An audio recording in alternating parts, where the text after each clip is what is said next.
Welcome to episode 5, everyone. We're so glad that you're with us. Now, you're going to love what we have coming up. I have an interview with Greg Koukl. Greg Koukl is a Christian apologist. He has a radio show. He started the organization called Stand to Reason. And let me tell you, there's a sharp and powerful intellect there. And he does it in such a compelling way that I believe that he's in a category of his own. So you're really going to enjoy Greg Koukl. Greg, thanks so much for doing this. Can you introduce yourself and give us a little bio sketch? Well, Greg Koukl is a start, and I actually became a follower of Christ as a young adult, 23 years old. I was raised in kind of a Christian tradition, so to speak, but when I became 18, like a lot of people, I just walked away from that because I had no conviction it was actually true. Mm-hmm.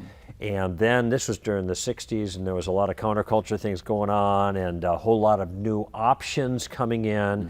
And frankly, you know, when you're 18 in the 60s, you don't want religion interfering with your social life. So it was very appealing to me to kind of move with the times. Mm-hmm.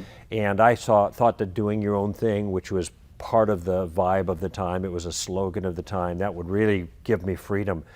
Turned out, though, that, and I think we've learned since then, that it's created a lot more problems than just mere freedom. And when I was about 23 years old, my younger brother began to tell me an aspect of Christianity that I'd never heard before, and that was grace, the grace of God. I'd heard about the law, and you don't actually have to hear about the law to know about the law. Everybody's aware that there's something wrong with them. It's not just the world. It's us. Mm-hmm. And that resonated with me.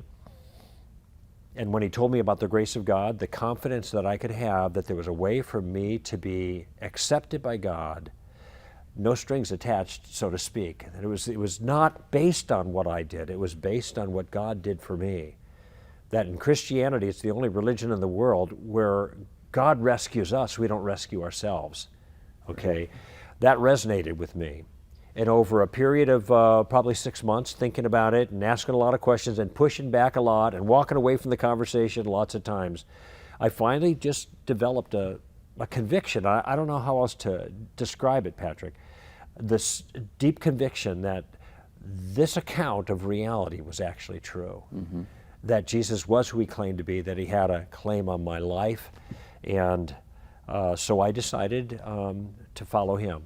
Smart money's on him, therefore the smartest thing that I could do is follow behind him and follow him. Now I've been doing that for 46 years or 44 years, or I lose track. It's been a long time. And it's not been easy, but it's been real. It's been reality.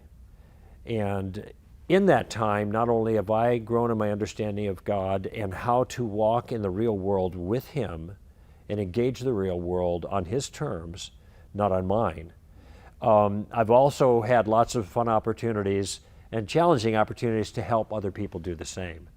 And one of the things that I have really tried to spend a lot of time with in the last 40 years is, I mentioned that the smart money is on Jesus. I didn't used to think that. I used to think I was too smart to be a Christian. Right. And as I was exposed more not only to Christianity and the rationale and reasons and evidence in favor of it, and also to the same kind of thinking regarding alternate worldviews and seeing them fall so far short, I wanted to give myself more and more to making the case for Christ, mm-hmm. for Christianity, for the Christian view of reality as the true view, as the accurate view, and to help other people to see that as well and walk in that and be encouraged by that.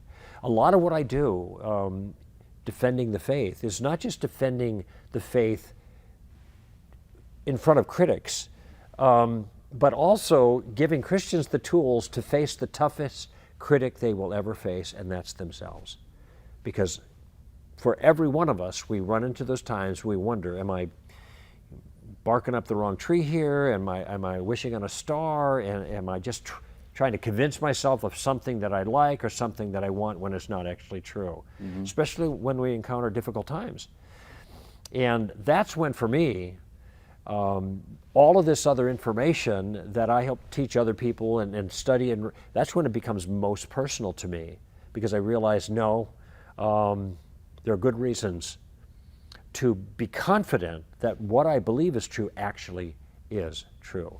And so that's why I've given so much of my life now to this enterprise and trying to help Christians face the critics on the outside and the critic on the inside.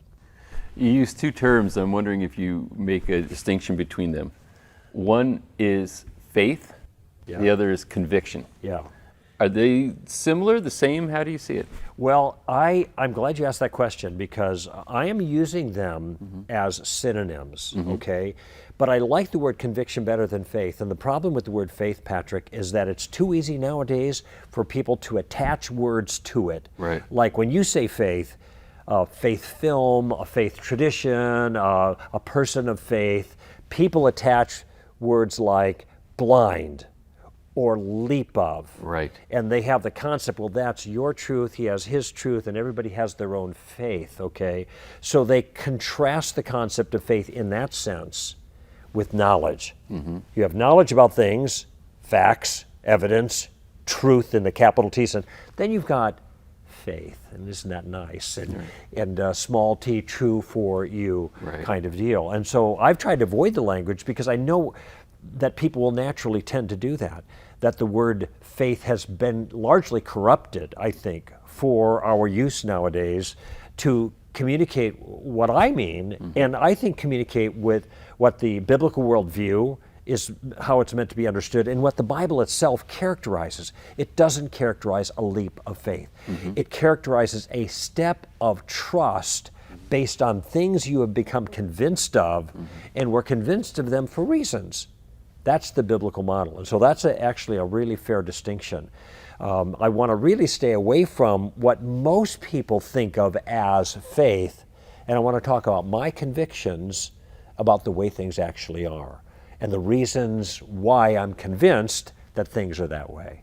So basically, when you talk in terms of conviction, it sort of alludes to a conclusion that's a byproduct of an intellectual process that's reasoned, that gets me there. That's right. And that's why you might be misrepresenting what you're really saying if you say faith. Yeah, that's exactly right. I think the word conviction has a certain feeling to it that is just more substantial than the way people think about the word faith.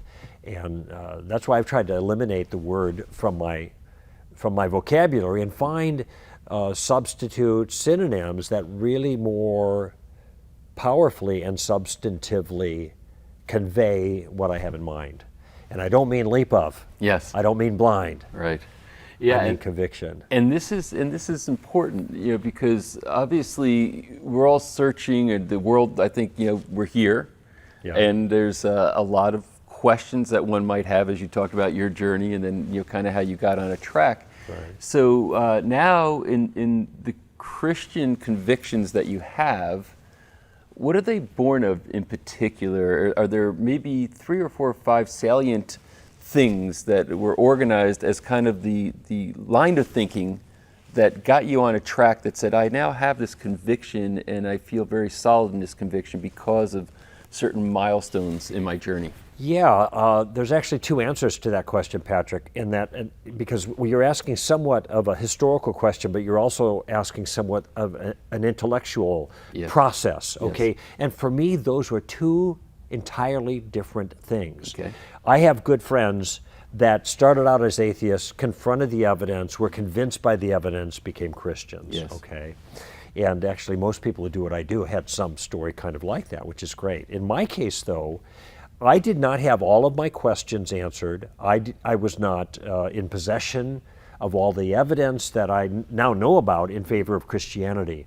I was on an existential journey, if you will, that had to do with my own meaning and purpose in life and understanding whether or not God existed and what claim, if any, he had on my own life and how he would maybe manifest in the world. And so with those very general concepts in play, I, in my own journey, became convinced that God was real and that Jesus was God's Son, come to earth to rescue me from my own rebellion against God so that I could be forgiven and enter into a friendship with him, which is what he's always wanted from the beginning, okay? There were no Kalam cosmological arguments, you know, there was no teleological or moral argument. There wasn't all this fancy stuff for me. There wasn't answers to all of my questions, which I had. Mm-hmm.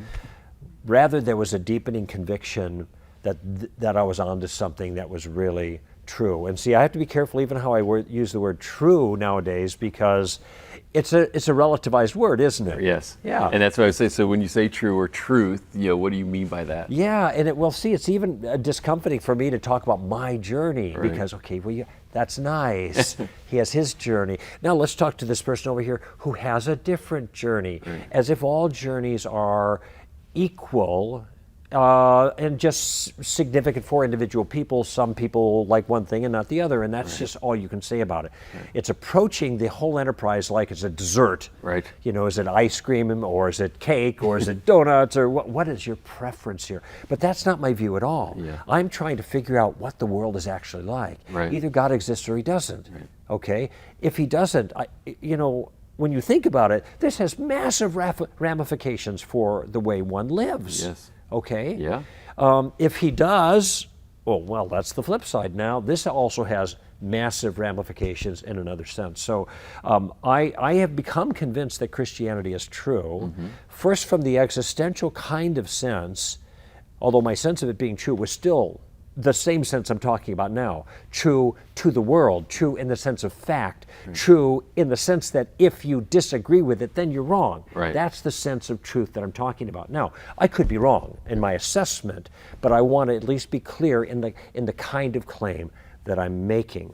Now, it was after I became a Christian that I became familiar and acquainted with the unbelievable amount of evidence, the thinking, the thoughtful enterprise of justifying all these elements of Christianity. So I mentioned as a foundational thing God's existence. Okay, well, I can't will myself to be an atheist right now, Right. and the reason is I would have to make commitments to so many things that are so radically counterintuitive, that is so inconsistent with the way that I encounter the world and I discover the world, and frankly, the way almost everybody encounters and discovers the world, okay? That I just couldn't bring myself to make a claim so contrary to the obvious evidence around me, okay? And so since I have become possessed of that wonderful information, this has really created a much more solid foundation for me as a follower of Christ in so many different areas. I can speak to the challenges that people have raised. My daughter, who's now 12 years old, but when she was about 7 years old, she was baptized as a 6-year-old as a Christian, so she believed in Jesus. But when she was 7 or maybe 8, she said, "Papa, why do we believe God is true?" It was kind of her way of saying, how do we know God's actually real? I believe he's real, but how do we know it? Right. So now she's asking a question that goes from belief that to confidence in the belief. That's knowledge, okay? Right. Reasons for it. Well, see, now I have to answer my youngster in a way that she can understand, but it's substantive. And I thought about it for a few minutes, and this phrase came to my mind, and I realized when it came to mind, and then I told it to her, that it really captured my whole approach to this entire enterprise.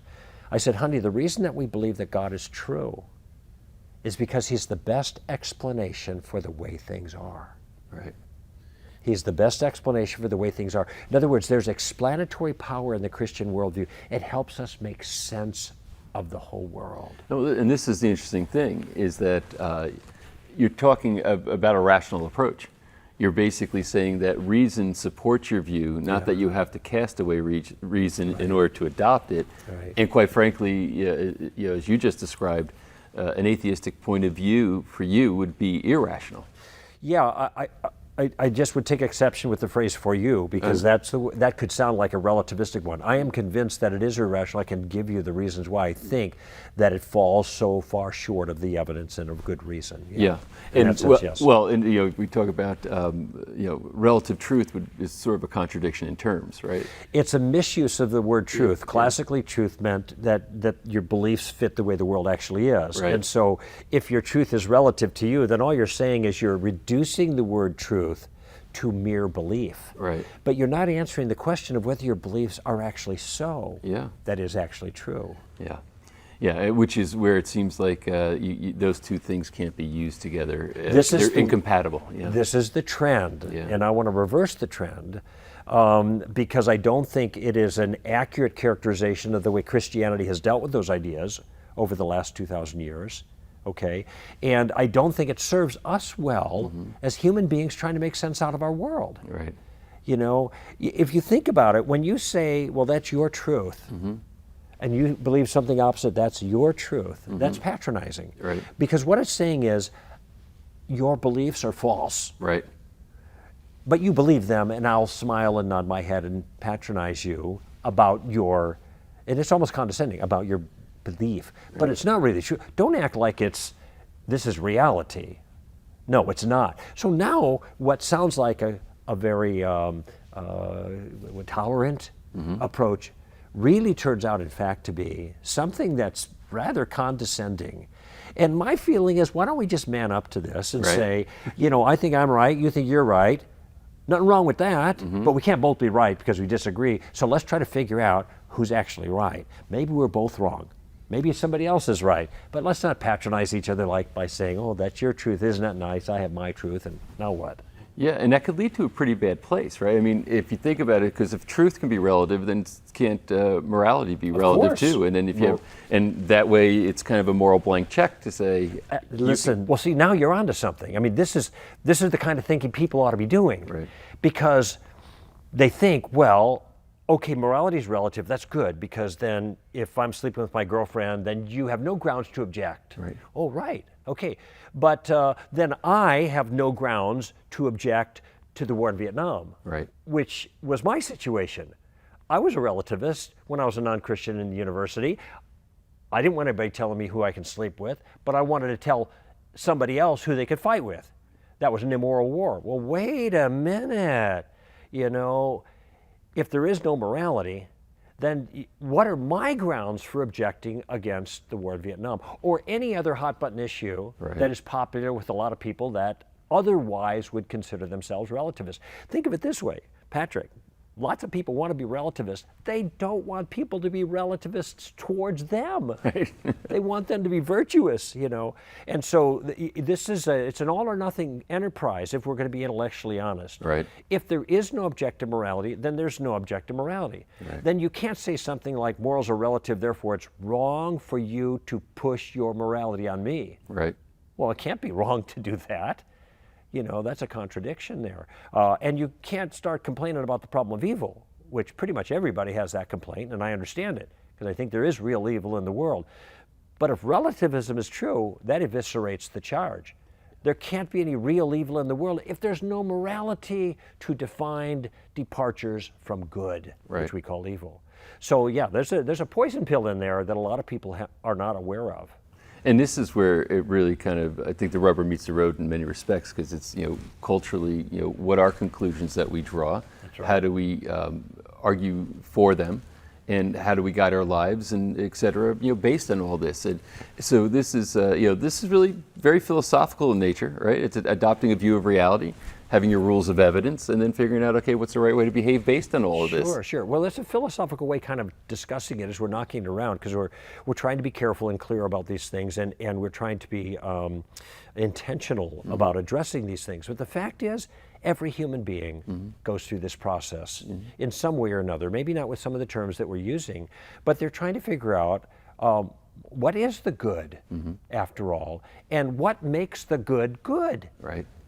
If you think of politics, politics are an exercise of the appropriate use of power. Right. So politicians or political institutions have power. What is the right way for them to use the power? Notice the moral term that just snuck into our conversation. But this is something that people are asking all the time. So we talk about rights. Rights at their heart are moral claims. Yes. Because when I claim to have a right, I am also expressing simultaneously a moral obligation that you have to act towards me in a certain way. People talk about rights claims all the time, but they aren't thinking about the moral dimension. So what I'm saying is, in a certain sense, the moral life is part of the human condition.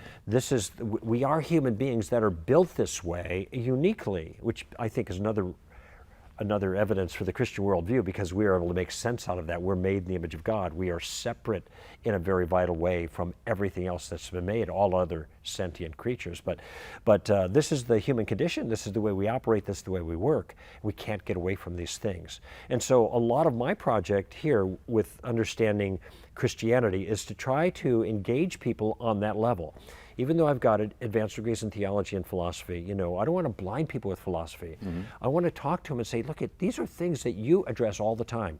And you know what? If we talked for a little while, just about whatever, I'd hear things in your conversation that betrayed deep convictions you have about the world. Right. For example, you'll say to your kids, don't treat each other like animals.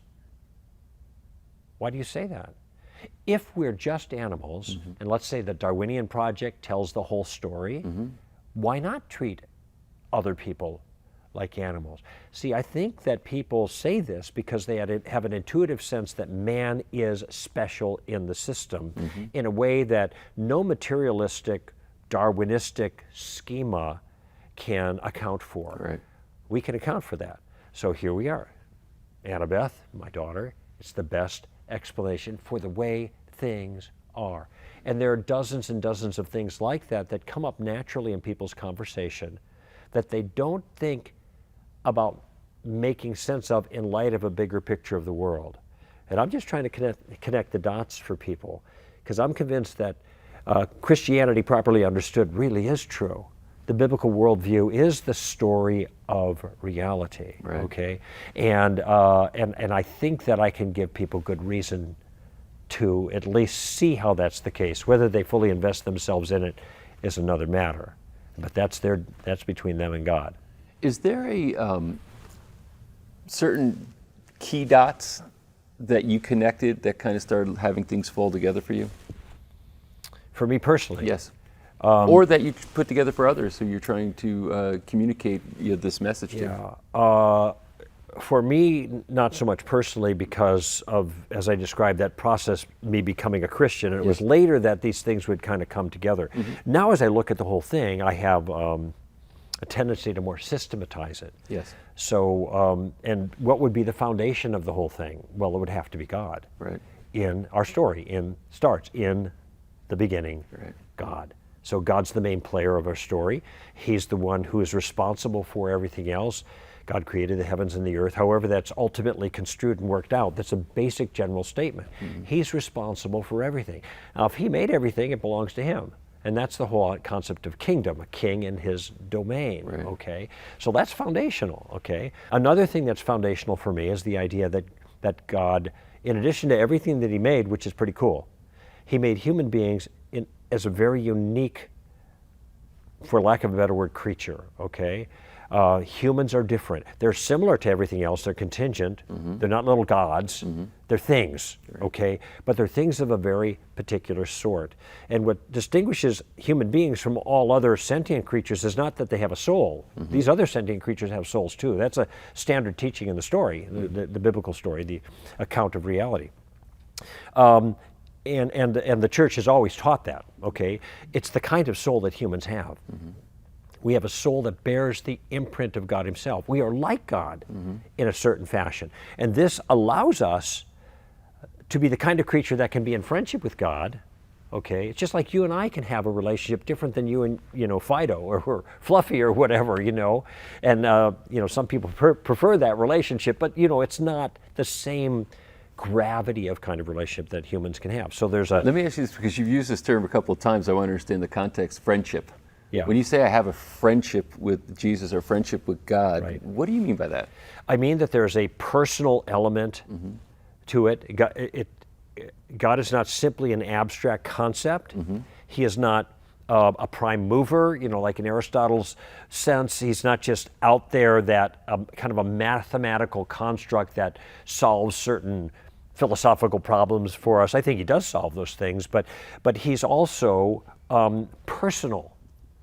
He's infinite, but he's also personal. He's accessible. He's able to be in relationship with. Incidentally, this is different than, say, the Muslim concept of God, where this God is grand and noble and powerful and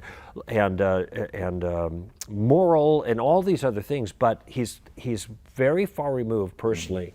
The idea of having a personal relationship with God is not part of Islam, but it is central to Christianity.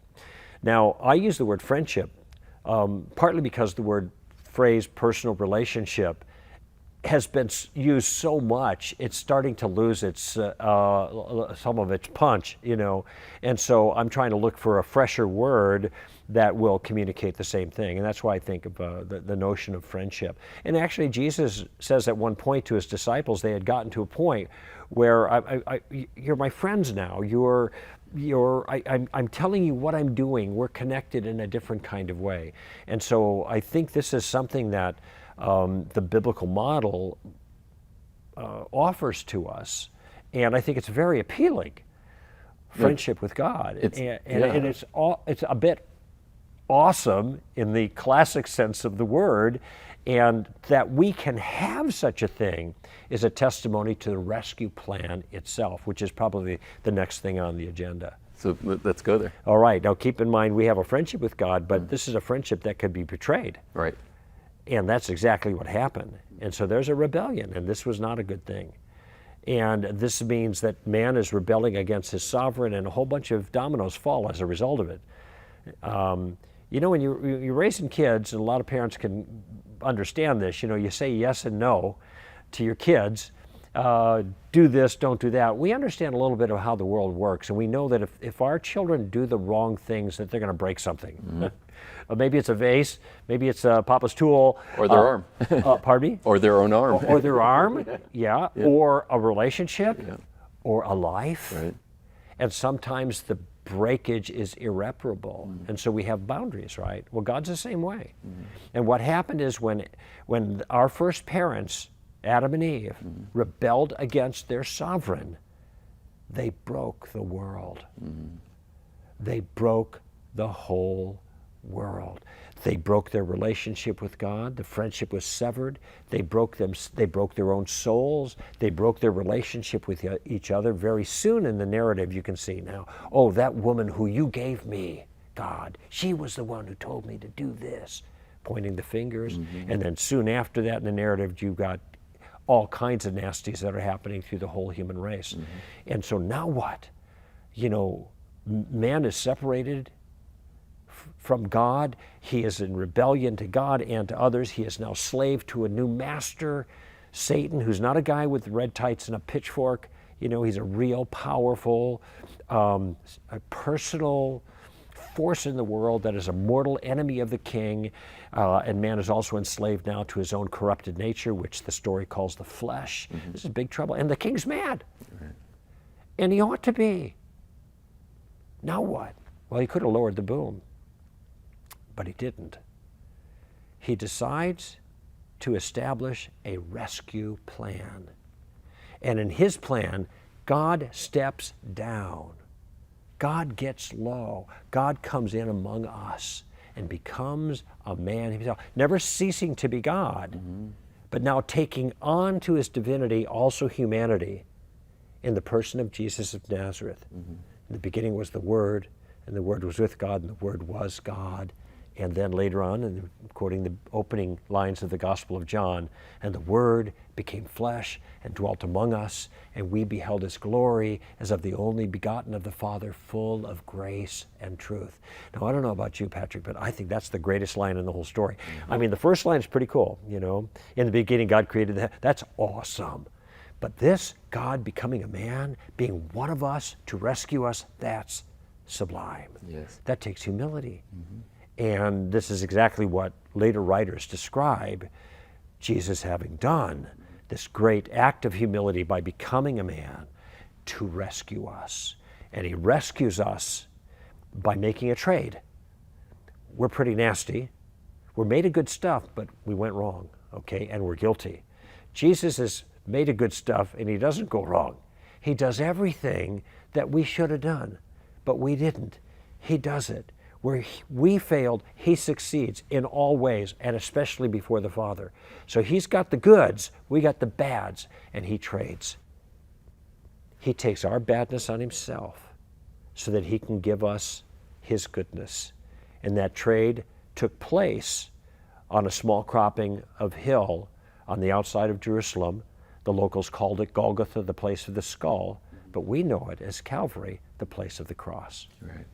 And on that hill, he took, in those 3 hours that darkness shrouded the cross, he took all the punishment that we deserve for our crimes against God. Our rap sheet was nailed to his cross, so that now we could be forgiven because Jesus, well, the standard way of putting it is paid the price.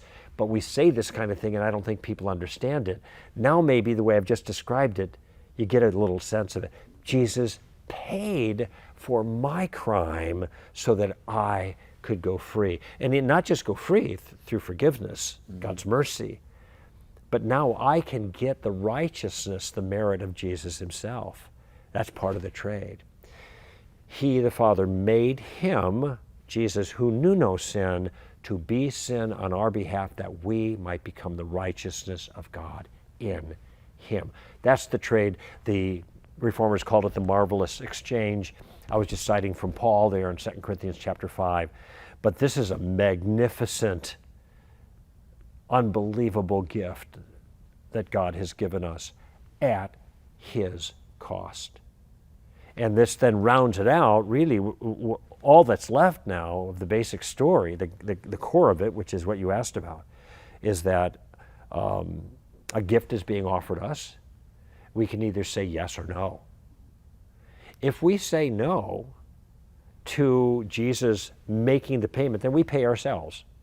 And I don't know why people are so mystified about Jesus being the only way of salvation, because he's the only one to solve the problem. You say no to what Jesus did? Okay, now you're on your own. Are you guilty or not? If you're guilty, you pay. This is not going to be a pretty picture, okay? God offers mercy. You say no to mercy, then you're on your own, okay? But the decision that any person makes about that offer will determine where they spend eternity, to put it simply. Whether they spend eternity expelled from God's presence. Jesus said, "Depart from me." And that was, as he was describing this judgment process, and isolated away from the presence of God. And just as a point of information, if we are made for friendship with God and we are isolated from God forever, we will be ruined for that which we were made, and that will be hell, okay? In other words, it will be torment, and that's part of it, forever. But if we lay down our arms, receive the pardon that God offers, enter into his family, we enter into the best life we could ever imagine, forever. As C.S. Lewis so wonderfully put it, the door that we've been knocking on all of our lives will finally open. The yearning in our hearts, which has always been for the Father, will one day be fully satisfied. We will be his, and he will be ours forever. And that is happiness beyond what any of us could possibly imagine. You spoke along the way about evil.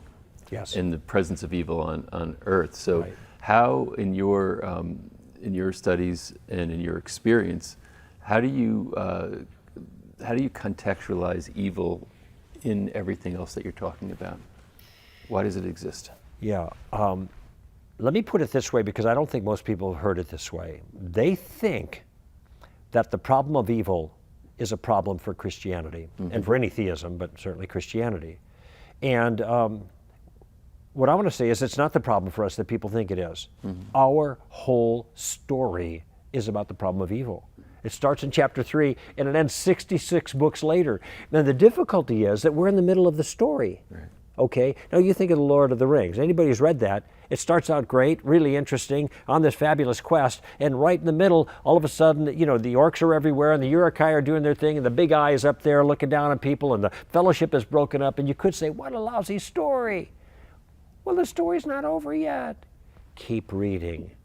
And in a sense, we're in the middle of the story, and people are looking at the chaos, and understandably so. Mm-hmm. But what are the options, actually? I know a lot of people become atheists because of the problem of evil. And I have a question for them. Tell me what you solve by doing that. Well, there's no God.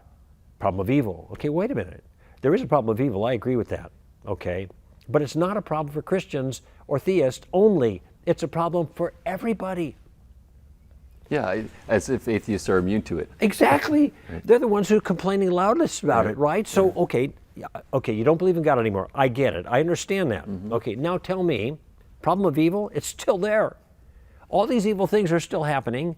How do you make sense of the problem of evil given the resources that materialism allows for you? No God? How are you going to get traction against this notion?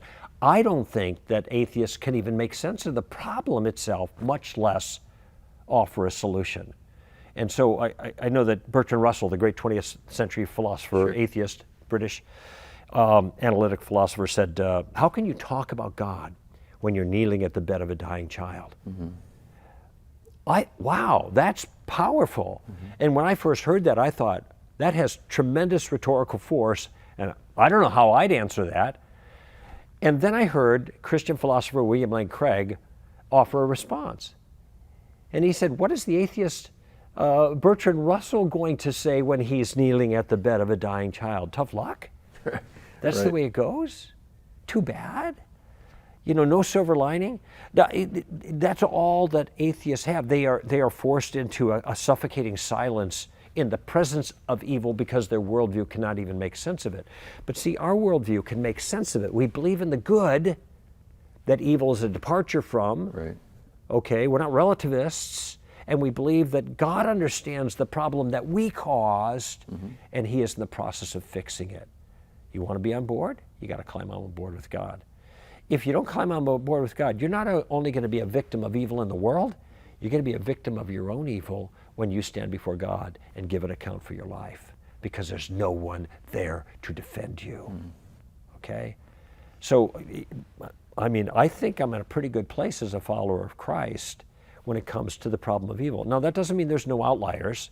There are no why did this person die in this circumstance at this time, and my little child at 4 years old died of leukemia?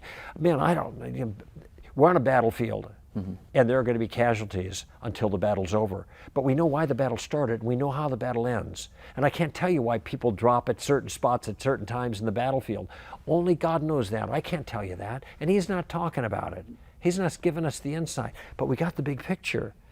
And the big picture that we have through Christianity makes sense. It fits together. Even if we don't have some of the why did God questions answered, we still got a comprehensive program, and much better than certainly any atheist accounting can make. So I think actually the problem of evil is one of the best arguments in favor of the existence of God, and consequently in favor of Christian theism, because of the kind of practical answer and existential satisfaction that is the personal solution to evil that Jesus and the Holy Spirit abiding with us provide for us in life. And wouldn't you say in part then that from the psychological standpoint, this is useful to have conviction in these trying times? Yeah. That is something that becomes sort of the psychological support of saying that I have a conviction that even when things are seemingly horrific in a circumstance that I witness or that I'm involved in, that somehow that becomes the psychological support that I need. Yeah, it does, and on a couple different levels. I've never quite thought about it this way before, but if you don't feel good, you feel sick. Right. That's scary.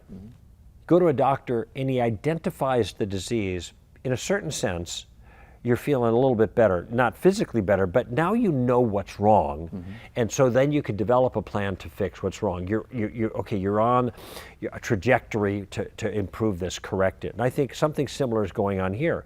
We have this angst, this dread, this awareness that something's wrong, evil in the world, evil inside of me. Okay, now what? How do we fix it? And people, I think, are stabbing about trying to come to a conclusion about the way the world is that can help solve that problem. But I think some people would just say, well, that's just the way it is, and too bad. Life is hard and then you die, and that's all you can ever say about it. But I was lecturing at Berkeley once, which is a very interesting evening for me. Right. Sold out crowd, basically, overflow rooms. It was really a fabulous evening, and I was talking about relativism and the failure of relativism, and therefore some form of moral objectivism, real morality must be true, which I said then has explanatory power. And I said, for example, I know something that's true of everybody in this audience that you know about yourself, but you don't let on to other people. And that is that you have a bad self-image. Now, how do I know that? Because everybody does. It's the human condition. What happens is we look down inside of ourselves and we see something inside that's broken, right? And it's moral, something bad in there. We don't want to tell other people about it. We want to ignore it ourselves. We make excuses for ourselves or whatever, but we can't get away from the sense there's something wrong with us. Now, when we reflect on that, we have a feeling about that, and the feeling of our moral brokenness has a name in English. And so I asked the audience, what is the word we use to describe our own feeling of moral brokenness? And I waited for a few seconds, and then I started hearing it around the audience, guilt, guilt, guilt, guilt. I said, yeah, why do we feel guilty? I asked them. Maybe it's culture, that's what does it. I mean, we talk about that. How about this? Maybe, I don't know, maybe we feel guilty because we are guilty. Is that in the running? Is that possible? And then I said this, and this gets right to your psychological thing, okay? Because remember, we were talking about knowing the problem. Okay, well, that's a step up psychologically. Now we got to find a solution. And I said to them, the answer to guilt is not denial. That's relativism. Right. The answer to guilt is forgiveness. Yeah. Now, I don't know about you, Patrick, but every time I say that line, something happens inside of me. When I say the answer to guilt is forgiveness, something happens inside. It's almost like something soothing is going on a wound in me. That's the existential issue, the psychological part. But it's tied to reality. It's not some mere psychological trick. If Jesus did die on the cross and he did rise from the dead, then there is forgiveness. And we want it. And I just can sense in the audience that this strikes a chord, that existential chord, the deep human need for forgiveness, which forgiveness then makes them acceptable. We want acceptance, we want to belong. All of these things are part of what God offers through Jesus. It fits. Wow, that was extraordinarily powerful, especially given the audience that you were in where you're communicating this. Did you have a sense of the audience, or could you feel them, or was there any response to it maybe after you were done? This is, Patrick, I was really surprised about the audience because I expected massive hostility. And Can maybe I just interrupt for a second? You expected massive hostility, but you went anyway. So tell me about what runs through your mind when you're walking into something and saying, I expect this to be a hostile environment. Well, I'm nervous, Yeah. but I'm well prepared. In other words, I know what I want to say, and so I usually I get my material out, and then the stage is set for an interactive Q&A. Right. And that's when it can get a little bit more difficult. And maybe if I went back today, it would be different for me. But what happened with that group? And it's hard to tell why it was, but that group was just paying attention. You know, I don't want to say riveted, but they were really paying attention. And when I got to this point where I said the answer to guilt is forgiveness, then I added, and this is where Jesus comes in. And I had not mentioned Jesus' name the entire time. I hadn't talked about God. I was talking about relativism. Right. And I was giving, in a certain sense, a philosophic talk on the failure of moral relativism and therefore the success of some form of absolute morality, if you will, or objective morality.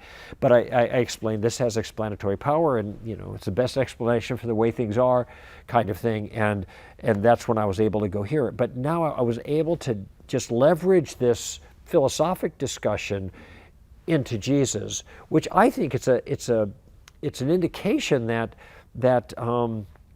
Jesus deals with reality. I could talk about this stuff and see, look at the connection. This is real. And the next night, I talked about Jesus being the only way of salvation. That was the topic. Right. So I told him, if you want to hear about that, you're going to have to come back the next night. And it was a full house again on Saturday night here on campus for that second event. But yeah, it was a good response, and those are the circumstances too where I just have to trust the power of God to use His own word, essentially. Now, I wasn't quoting the Bible, but I was communicating the gospel. I was giving, in a certain sense, the word of God. I was explaining the truth that the Bible describes about God rescuing through Jesus, through forgiveness, because of the trade. And this has power. The gospel is the power of God to salvation to everyone who believes. And so whether I think you're quoting the verses or you're summing it up, right, you're still doing the job there. And I could see the impact it was having on the audience. Now, my goal in these kinds of things isn't to have an altar call, isn't to pray to receive Christ. Now when I got a secular audience, I always start by telling them, I'm a follower of Jesus, but I'm not here to convert you, okay? I just want to annoy you in a good way, right? I want to just put a stone in your shoe. And they start laughing like you're doing, because they expect the Christian to annoy them, and I say, okay, I'm your guy, but you'll thank me when I'm done, kind of thing. If I can just get you thinking about something. And that night, I think I put a big giant stone in people's shoes to have them thinking about Jesus and about their own life, and why there is a certain reasonableness to our claims. And that was the whole rationale of an hour talking about the failure of a very popular way of thinking right now, moral relativism. That's not going to work, because relativism is false. Everybody does. That's why they complain about the problem of evil. Right. Because if they were deeply committed to relativism, they wouldn't complain about evil. That makes no sense in a relativistic world. No, there's got to be real good, real morality in order for there to be real evil.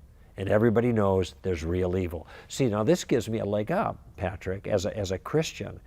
I know something true about the person I'm talking to. He believes in the problem of evil. Right. Great. That's because there is a problem. But you know what? That testifies to my view. That's in favor of my view. It's not against my view. And I can use that to help him see the rest of the story, so to speak. And I think that's the kind of thing that was happening that night. Wow. Quite an experience, and thank you for sharing it. Yeah, you're welcome. So you spoke to the problem of evil. What are some of the other major challenges to Christianity that you have taken on over time that you think are the key ones that you have worked through, or that you've helped others work through? Yeah, the problem of evil certainly is huge, and I think that I happily respond to the problem, because as I've kind of described, this gives me a foothold in discussion, because we're dealing with something we both agree with, evil in the world, and this has ramifications for theism in a good sense, not a bad sense. I think ultimately that there is evil in the world is evidence for God, not against Him, and I've described some of that dynamic. And I think it also positions me well with regards to Jesus being a singular solution to the problem, because singular problems often require singular solutions, okay? And this brings up the issue of religious pluralism. There are a lot of different religious options that are available to people, and generally people want to relativize those options. They want to say, okay, all the religions are equally legitimate sources to God. Now, I wonder sometimes when I hear people say that, if they've actually thought about that. Because, for example, Christianity and Islam and Judaism teach that God is a personal being. all right? Hinduism, or at least some forms of it, teach that God is not personal, that he's a kind of an all-pervading force. Let's describe it that way. Well, look, God cannot be personal and not personal at the same time. If the Jews and Hindus and Christians are right, the Jews and Muslims and Christians are right on that point, then the Hindus are wrong. If the Hindus are right, then the Christians and Jews and Muslims are wrong, but they can't both be right. Right. And now we're not talking about how many angels can dance on the head of a pin, are we? We're talking about a central thing, the nature of God himself. When you die, maybe you go to heaven or hell, maybe you get reincarnated, maybe you lie in the grave, but you can't do them all at the same time, right? Right. So the argument that I have against religious pluralism, against the idea that all religions are equally true, is that they have contradictory claims about reality, therefore they can't true. They can all be false, but they can't be true, all true in any meaningful sense. Okay? And this isn't bigotry, which is the standard response from people. Oh, that's bigotry. It's not bigotry, it's math. Okay? Now, it could be my view is wrong. I'm certainly open to that possibility, and this is why I look carefully at the evidence and the reasons, okay? But they can't all be true, and to say it is a kind of a condescending patronizing, because you don't really believe that all these religious claims are true at the same time. It's just a way of saying, basically, there is no real truth about religion. All it is a bunch of clubs and people do what they like. Well, that's a way of saying that all people are actually wrong in their religious views, you know. So my take on this is that pluralism defeats itself as a point of view. So therefore, somebody shouldn't be faulted when he's trying to figure out which take on religion is actually accurate, and comes to a conclusion that he thinks is right. Why is that considered arrogant? But this is the way people actually deal with it a lot. It's dismissive. As a Christian, I can say there's a reason why Jesus is the only way. He solves the problem. Right. And he's the only one who did. Every one of the other religious leaders had the problem. Therefore, they couldn't solve it. Jesus didn't have the problem. He wasn't a sinner. He wasn't under judgment, but he could take the judgment. Okay. Now, there's a lot more detail to all of that stuff, but the point here is the problem is religious pluralism, problem of evil. The problem of religious pluralism, Jesus being the only way, that's another objectionable element.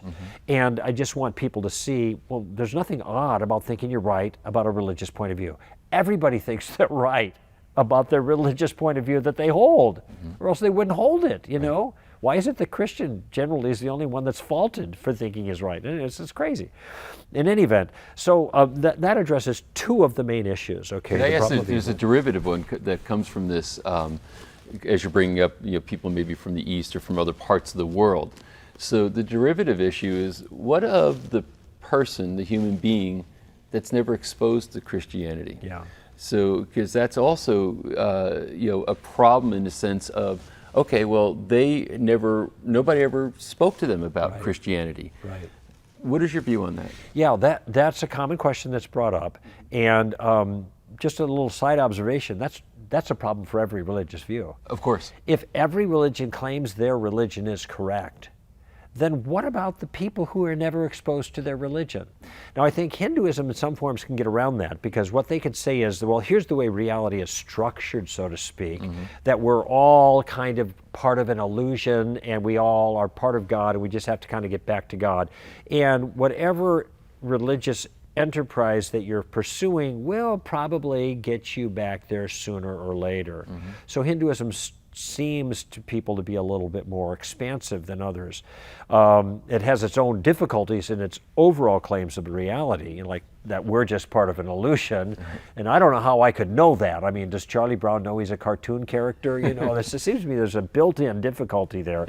But in any event, the fact is that this problem you're raising applies to other religions. How do Christians respond to it? And as a general response, I'll say that God judges people according to the revelation that they have, okay? They can't be held responsible for information that was never given them, okay? Now, before I just leave it at that, I want to say, but there's a catch to this one, and that is that the story makes it clear. And here, when I say the story, I'm talking about the story of reality that the Bible gives us. The story makes it clear that every single person who is reasonably developed intellectually, and I don't mean smart people. I mean that you're not a baby, right, or you're not mentally handicapped. Every single person is in possession of information about the truth about God, such that they can be held responsible for that. And that information is twofold. It's information inside of them, and it's information out there in the world that they can see. Okay? And those two things, that maybe they don't know about Jesus, but as one put it, they don't know about the Son, but they do know about the Father, whose presence is everywhere. So on the one hand, God will judge them according to the light that they've been given, but everyone has been given enough light to be considered guilty before God. Well, and that goes right to the heart of ethics, doesn't it? Because in the absence of choice, there is no ethics. Yeah, that's right. There's no ethical choices, that's for sure. Yeah. A shark's not unethical for attacking a human. No, that's but that's because ethics don't even apply to sharks or lions or anything. Right. This is another point that humans are special in this regard. Clearly, they apply to us, but they apply to nothing else in the created realm. Right. I know there's some Darwinists who want to argue differently. It's a kind of a different issue, but certainly objective morality is not something that other creatures are aware of. And even the Darwinists, all they can produce in Darwinism is just another form of subjective morality. But that's another issue. So we've got Jesus being the only way, and the problem of evil as religious pluralism. These are big deals. Another big thing is Jesus himself. I mean, Jesus is under fire. Since Jesus is the center of Christianity, he's a sine qua non, he's that without which you don't have it. You take Jesus out, no more Christianity. What happens if Jesus never existed? Okay, well, okay, we're pretty much dead in the water. What if he existed, but he wasn't anything like the person you claim? Maybe there was some guy who's an itinerant preacher, but this miracle-working Jesus, born of a virgin, 12 disciples, all this other stuff, this is just a rehashing of the ancient, dying, rising Messiah myths of the Egyptians and the Roman mystery cults and stuff like this. So a very popular claim here. And a lot of people are making it today. You can find it easily on the internet. Let me just say this, that with regards to the idea that Jesus never existed and that he is just a fabrication of these ancient myths, there is no credentialed historian in the world that believes this. Now, when I say none, I mean, you might find an outlier, but you can always find somebody to say something that's odd. They don't believe this. And the reason they don't believe this is they are working with bona fide primary source historical documents about the life of Jesus of Nazareth. Right. And they're solid and they're good, and you can draw lots of information. And in addition to those documents, which we commonly know as Matthew, Mark, Luke, and John, and some of the things that Saul of Tarsus wrote, and some of the others, James, who knew Jesus, and New Testament documents, which people need to remember are not just part of the Bible. They think of it that way. These were separate documents that were circulating in the first century. It wasn't until the 4th and 5th centuries that they bound them together in a book called a codex, okay? So you can't just say, well, that's the Bible. These are the sources that historians use, and they take them seriously because they're good sources. But there's also something like 17 or 18 extra biblical references to Jesus that give us substantive information that corroborate what we find in the more detailed narratives of Jesus' life. Okay, so when you look at this particular challenge, this is an example of a tactic I call just the facts, ma'am. All right, okay, I get what you're saying. Do the facts support that claim? And the answer is no. And in fact, the similarities that are claimed between Jesus and these ancient myths of Osiris and Mithras, etc., etc., etc., there is almost no similarity between the life of Jesus and these ancient mythology. These have been trumped up radically on the internet, and what happens, these stories keep going in a circle. I remember I was lecturing at Purdue, and there was another big giant audience there, a bit more hostile that night than that wonderful crowd at Berkeley. But there was a whole group of atheists that showed up with their T-shirts on, and then during the Q&A, I had 2 questions on the same issue. And I wasn't actually trying to be glib at all, but when the first person asked the question about Jesus being just a rehashing of these old mythologies, I said, you've been spending too much time on the internet. What happened is everybody started laughing, and I didn't at all mean to embarrass him, but this is what happens. Somebody publishes this kind of crazy story, and it really goes back to late 19th century with a book called The Golden Bough, and B-O-U-G-H. And then that got some traction, and now these stories are circulating all the time. But when you go back to the primary source documents, the old sources that tell the original myths, you don't see the kinds of similarities that people are claiming. So this is a vacuous kind of charge. When you talk to real historians, you get some entirely different story. So we are on really good solid ground when it comes to the historical evidence for Jesus of Nazareth. And frankly, that's the only evidence we need. We don't need a perfect Bible to make our case. What about all the contradictions? Those don't matter to making our case. Now, I want to be careful when I say this because Christians might misunderstand. I do believe in an inerrant Bible, okay? But I don't. When you think about the gospel going out in the first century, you didn't have the apostles and all the evangelists and everybody sharing their faith carrying around codices of Scripture that they were trying to convince people were the inspired, inerrant Word of God in order that they can get saved. They were telling people about Jesus, who lived, who died on a Roman cross, and who walked out of that grave 3 days later, and who was seen by many witnesses, which witnesses had their lives completely transformed as a result, went to their death in many cases with this testimony on their lips, I saw Jesus.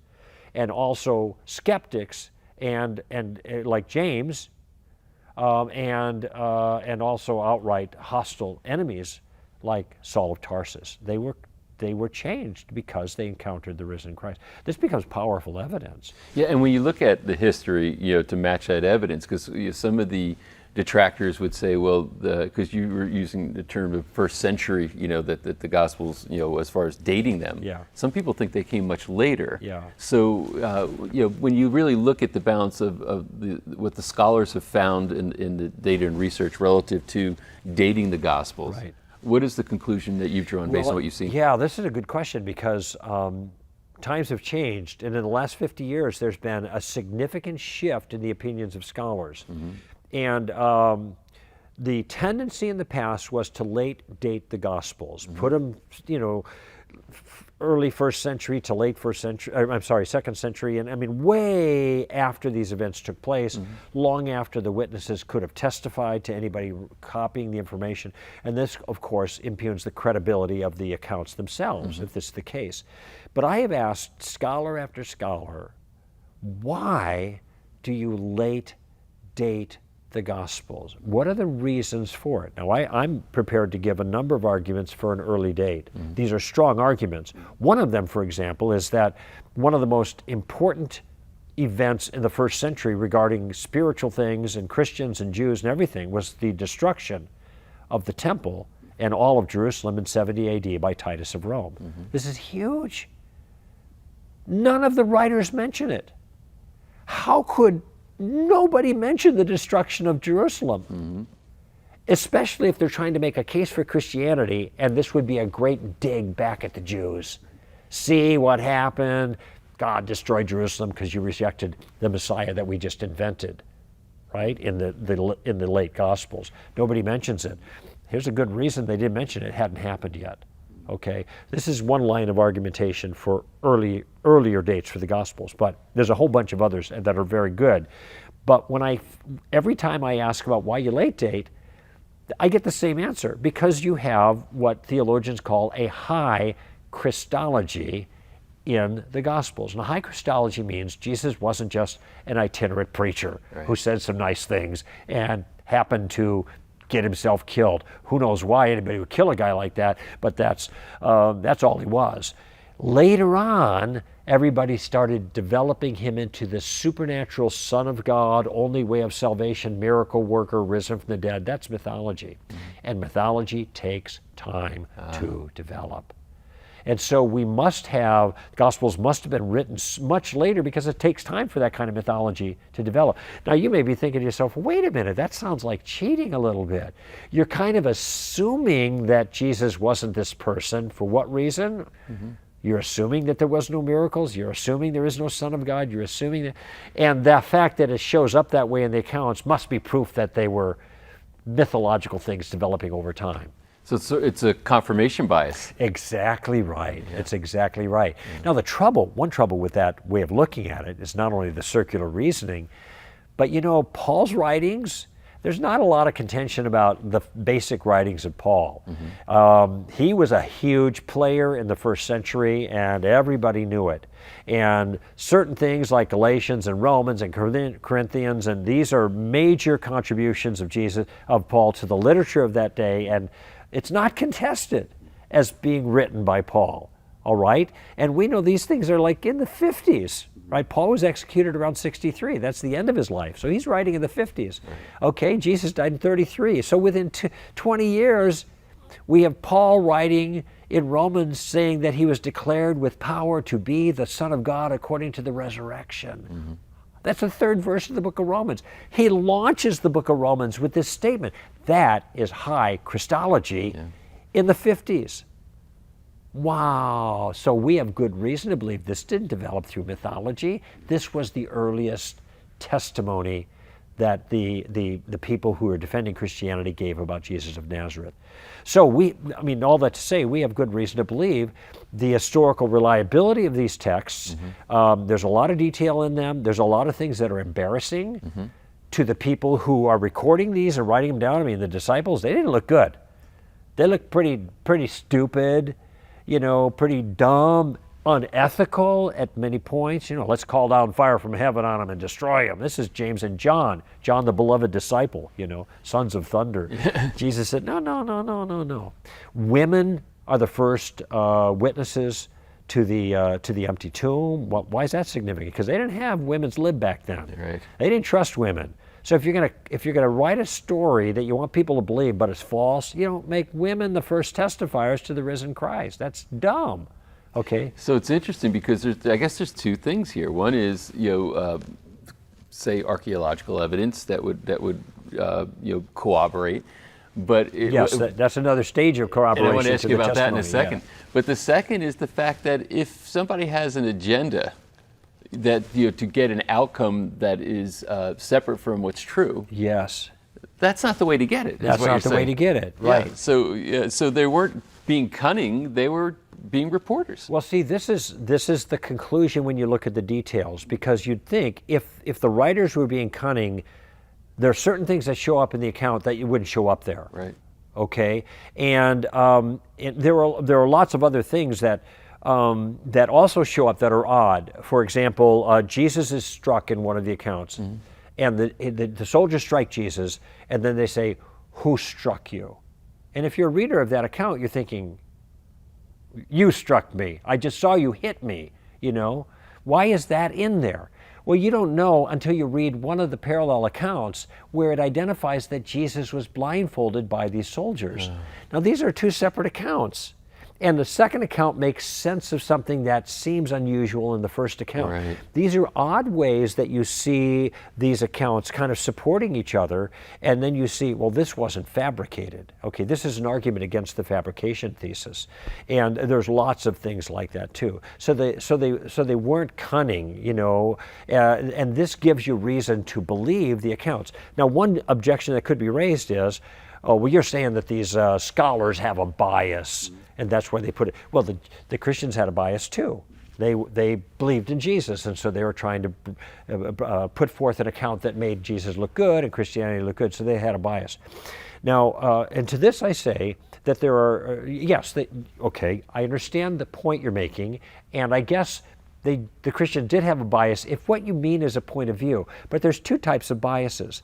There's a bias that is a bias to distort. Right. And then there is a bias in which you have a point of view in which there's no evidence of distortion. Okay? I imagine that Kobe Bryant's mom thinks he's a pretty good basketball player. Right. And you could say, well, she's biased, but she also happens to be right. Yeah. All right? Yeah. She has a point of view, but that doesn't mean she's false in her assessment. Right. Okay? Now, in the case of the scholars now, we can see it's pretty obvious that they are late dating because they are committed to a point of view regarding Jesus before they view the evidence. Okay? That sounds suspiciously like a bias to distort. Okay? What about the early Christians? What about the people who gave the message first? I saw Jesus, and they proclaimed this kind of message. Did they have a bias to distort? Were they lying? Mm-hmm. Well, the rule about lying is this. If you want to tell a lie, you tell a lie that benefits you, not a lie that gets you beaten, stoned, whipped, Right. and crucified upside down. Right. All right? Yeah. This is not smart. Right. All right, so this is what happened to these guys. If anybody knew that the story was false, it was these apostles who testified to having seen the risen Christ. But these guys, in many cases, went to their death with this testimony on their lips, and certainly all the rest of them had the sentence of death hanging over them for making such a testimony. And Saul of Tarsus is an example of the executioner. He was the one who was going around collecting these guys and putting them to death, hauling women and men off to prison and overseeing their executions. So this was serious business for these guys. Where is the evidence of bias to distort in the case of the disciples who wrote the Gospels? There's no evidence. And if there's no evidence, then we have no reason to impugn their character on this account. I once saw a video on YouTube, and it was talking about that there is no evidence of purpose in the universe. You look around the universe and look at all this empty space, there's no evidence of purpose. Now, apart from particular instances of teleology you might point to, like, well, what about this thing that's designed this certain way? And there's great arguments there. But it strikes me that just the ability to look around to see if there's evidence of purpose is itself an example of teleology and purpose. Yes. Who does that? Yes. Only people who have this capability to see purpose are people who are made to see purpose. There's a purpose built into that. You know what I'm saying? Yeah, I So, do. Well, I mean, the person who's making the assertion is, has a purpose in doing so. Yes, that's right. And in this particular case, though, he's looking for purpose in the universe. So it's not just like localized purpose. It seems to me that unless there is purpose, you wouldn't have the machinery to be able to look for it. That's you know, like you said, dogs don't do that. But anyway, That's right. So. Right. Well, that's what distinguishes a human being from every other form of animal on the planet. We can choose a purpose. Yes, that's and, right. And when you choose that purpose and you align with it, suddenly now you have energy. You have and you have meaning. Yes. Now it may just be small m meaning because you can do that kind of thing without God. Right. But the big M meaning you can't get without God. That's right. another element. Now I want to ask you a personal question that's experiential in nature. Okay. You've got, your career has spanned many decades now, and you've really put a lot of effort into organizing your thinking and your intellectual life and creating this view that you're sharing with us here. Along the way, during this period, when you look at the Bible, and you look at the New Testament, and there have been archaeological discoveries that corroborate what was there. So basically, there is the acceptance of this already, and then there's physical corroborative evidence, this many years later. Sure. My question is, and it's on the personal level. I mean, we can have the intellectual conversation, saying, Right. "Wow, and this increased validation, increased conviction, Right. all these great things that does." But I'm wondering what that feels like for you when these things would unfold with you committed your life to this. Yeah. And then these things emerge. Yeah. What did that feel like? Well, I imagine it's something like when you get married and you are obviously convinced of your choice, which is why you walk down the aisle and say, I do, and your spouse has all of these virtues that you are now beginning to enjoy. But once you get married, that there are going to be a lot of surprises, things that just simply don't present themselves in single life or dating life. But when you're living together over time, you see these little things blossoming, and they're added bonus, if you will.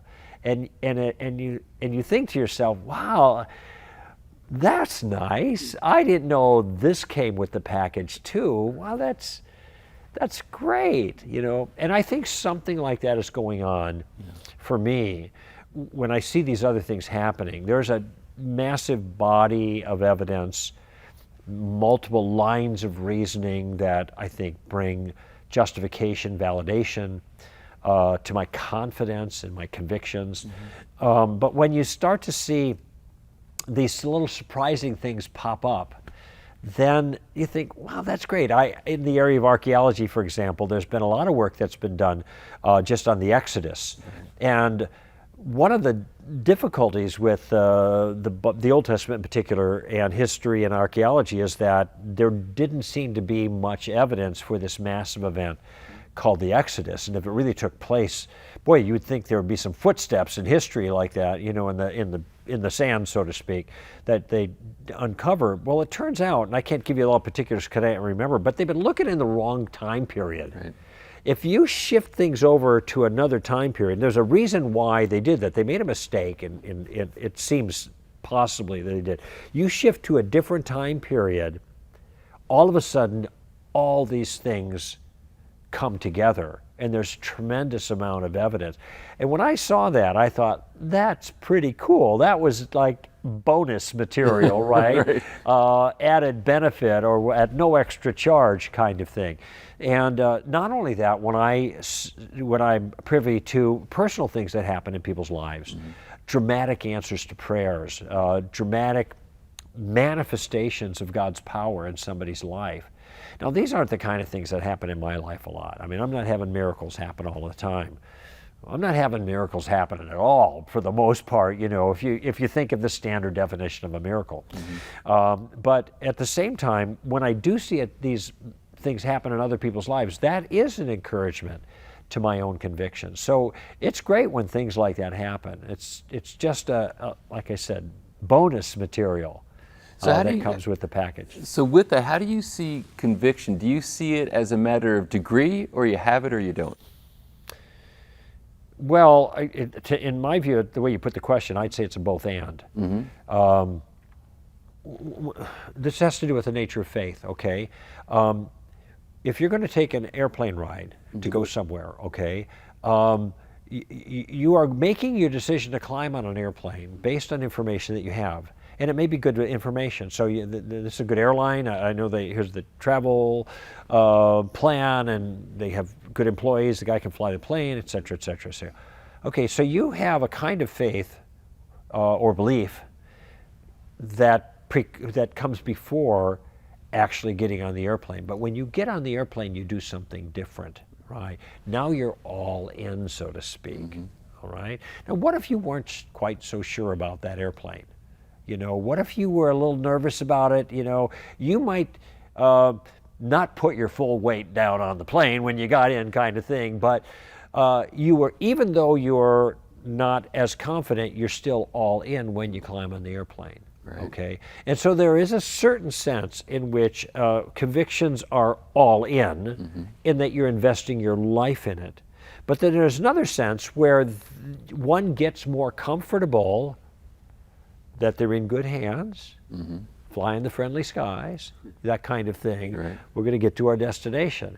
Now, this is important because I think actually an airplane ride is a good metaphor, because when you get in the airplane, it doesn't always go smoothly. You can hit turbulence, we can have problems, whatever, you know. And so that's when you're wondering, do I have a competent pilot? Did they tighten all the bolts down, you know? Did they fasten the rivets properly? Did they get enough fuel? You know, who's running this thing after? So that's when your confidence in the whole package helps you through the rough times. Right. And certainly there are rough times in life for everybody. It's the human condition. And so there are going to be rough times for Christians. And so I think it's both that are true in my own life. I'm all in. Right. But there are other things that can happen that increase my confidence and conviction, and consequently my sense of rest and repose, even in the midst of turbulence.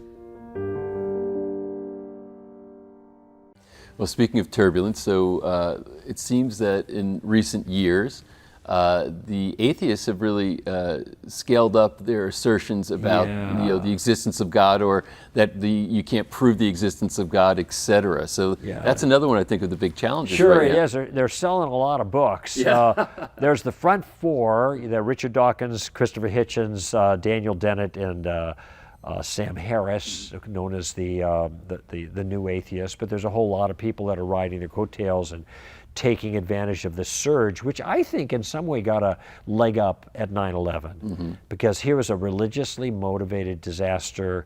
2,977 innocent people lost their lives in 9/11, and this got a lot of people bugged about dogmatic religious claims, and so these guys had a field day. Chris Hitchens' book was How Religion Poisons Everything. Right. So God is not good, how religion poisons everything. And so I think they were able to get some traction. Now, what they did is they created a kind of a trend that I don't know how long it's going to last. It's starting to abate just a little bit right now. But it certainly is a trend in which it's become sophisticated to be an atheist, and they're getting more respect in a certain way. And I guess they've considered themselves somewhat personas non grata in the past, because you have to believe in God to be a real citizen and a good person. And so they've advanced arguments to show not only that God doesn't exist, but it's the religious people that are the dangerous people, not the atheist. An atheist can be really good even without God, okay? And so this then presents a challenge for us, because our story starts in the beginning God. And if there's no God, there's no story, okay? And so it's become beholden upon us, I think, to be not only more visible with good arguments in favor of the existence of God and answering some of those challenges, but also making these arguments more accessible to the rank and file. Okay, and I think that's happened in response to the new atheists and others like them, that we have been able to take the cosmological argument and the teleological argument and the moral argument. See, these are fancy philosophical terms, but we can put them in language that people can understand. For example, the cosmological argument. What's that? Well, that's an argument for God based on the existence of the universe, the cosmos, okay? And it asks the question, why is something here rather than nothing? Okay, now here's the way I put it. Most people believe in the Big Bang, and I think there's justification in that. It doesn't create any problems for me. Some Christians don't like it, okay? But I don't think they see how well it fits into their story. In the beginning, God created the heavens and the earth. Big Bang, there it is. This is perfectly consistent with our story. And the way I put it, to put a handle on it for people, is a Big Bang needs a Big Banger, you know? I mean, that's pretty straightforward. And that is the cosmological argument, at least one form of it, in a nutshell, so to speak. Very accessible to people and very common sense. So when I talk to people on this issue, for example, to make it accessible, I say, well, I'll ask them a couple of questions. Do you think things exist? Yeah, of course I do. Do you think the things that exist always existed? No, they came into existence, like at the Big Bang. I said, okay, great. What caused the Big Bang? Oh, I don't know, I'm not a scientist. Oh, you don't have to be a scientist, because you only have two options, either something or no thing. I want to be careful with saying nothing, because some people start treating nothing like it's a kind of thing called nothing. So that's why I want to say it's no thing, okay, that it had no cause, either something or nothing. Now that's pretty much a complete set of possibilities there. So what's he going to say? Now the atheist doesn't want to say something, because the minute you say something caused everything else, then there's something outside of the everything else, and they don't want to say that. Because their whole project is this everything else is all there is. And the something outside of it is going to have to be pretty smart, pretty powerful, you know, and all of a sudden it's starting to sound like the G word there, God. They don't want to go there. But what's their only other alternative? It wasn't something, it was no thing. Now this is wildly counterintuitive. That's worse than magic, actually. Because in magic, you have a magician pulling a rabbit out of a hat, but in this case, you have no magician, and you have no hat. You just have the rabbit. The universe coming into existence. Right. And like, come on, who believes that kind of thing actually takes place? Now, you might want to say something can come from nothing like that without any cause. If you believe that, you're welcome to it. That's what I say. Yeah. But you got more faith, quote unquote, than I got. Because it's certainly not the odds-on favorite. Right. If your wife came home and saw in your garage at a Mercedes SL there, it said, honey, where did that Mercedes come from? Darling, it just popped into existence out of nothing. Happens all the time, That's the way they think the universe came to be, after all. You think any wife is going to believe that nonsense? No. So where's the smart money? That's my question here. Even if you want to say maybe something can come from nothing, is that the smart money? No, that's not the smart money. The smart money is on something, and the minute you say something, you're in my camp, okay? That's God, all right? And so that's just one little piece of evidence. I think that the way I described it, quite accessible, pretty straightforward, and very common-sensible. And there's a whole raft of things like that we can point to. So the corollary now is science and Christianity, right? Right. Well, this is there's this conflict, and I'm just going to tell you, this is contrived. This is a contrived conflict. It started at the end, towards the end of the 19th century. Before that, there was no such thing as a conflict between science and religion.